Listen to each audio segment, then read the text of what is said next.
Assalamualaikum warahmatullahi wabarakatuh. Pada kesempatan ini, marilah kita mengenal dan meneladani sosok ulama besar yang dikenal karena kekuatan hafalannya, keluasan wawasannya, dan produktivitas tulisannya.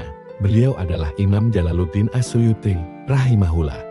Nama lengkap beliau adalah Abdul Rahman bin Kamaluddin Abi Bakr bin Muhammad Jalaluddin As-Suyuti. Beliau lahir pada tahun 849 Hijriah tahun 1445 Masehi di kota Kairo, Mesir. Beliau dikenal sebagai anak yang sangat cerdas. Ayahnya, seorang ulama juga, wafat ketika Al-Suyuti masih kecil. Namun hal itu tidak menghentikan semangat belajarnya sejak kecil. Dia sudah hafal Al-Quran dan ratusan ribu hadis. Imam Al-Suyuti menimba ilmu dari lebih dari 600 guru, mencakup berbagai disiplin ilmu seperti tafsir, hadis, fikih, usul fikih, bahasa Arab, sejarah, kedokteran, sastra, dan lainnya. Ia belajar kepada para ulama Al-Azhar dan berbagai madrasah di Mesir. Beliau tumbuh menjadi ensiklopedi hidup umat Islam. Imam Al-Suyuti adalah ulama paling produktif dalam sejarah Islam, dikatakan. Ia menulis lebih dari 500 karya sepanjang hidupnya. Bahkan ada yang menyebut jumlahnya mencapai 700 karya. Beberapa karya terkenalnya yang hingga hari ini masih digunakan. Satu, tafsir Jalalain disusun bersama gurunya Jalaluddin Al-Mahal. Tafsir ini sangat populer karena padat, mudah, dan langsung ke inti makna ayat. 2. Al-Itqan fi Ulum Al-Quran, ensiklopedia tentang ilmu-ilmu Al-Quran. 3. Al-Jami Al-Sagir dan Al-Kabir, kumpulan hadis-hadis dari berbagai sumber. 4. Tadrib Ar-Rawi, kitab penting dalam ilmu mustalah istilah-istilah hadis. 5.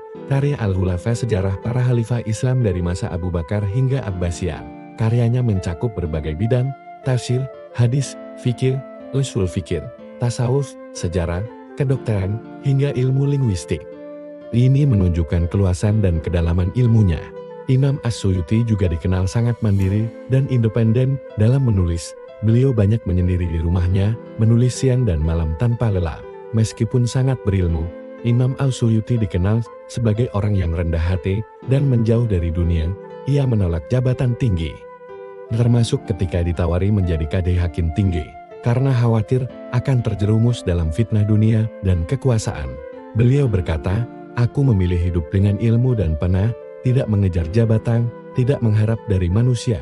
Beliau juga dikenal tegas dalam membela sunnah dan melawan penyimpangan, baik dari kelompok tasawuf yang menyimpan filsafat berlebihan maupun kebid'ahan dalam agama. Di akhir hidupnya, Imam As-Suyuti memilih menyendiri di rumahnya di tepi sungai Nil, fokus menulis, beribadah, dan merenung.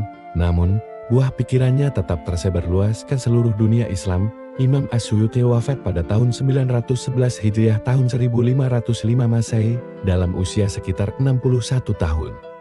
Namun dalam waktu yang singkat itu, beliau telah menorehkan jejak ilmu yang luar biasa luas dan dalam. Karya-karya beliau terus dibaca, dikaji, dan menjadi rujukan utama para ulama hingga zaman ini. Beliau menjadi teladan bahwa dengan keikhlasan, ilmu, dan semangat menulis, seseorang bisa terus hidup walau raganya telah tiada.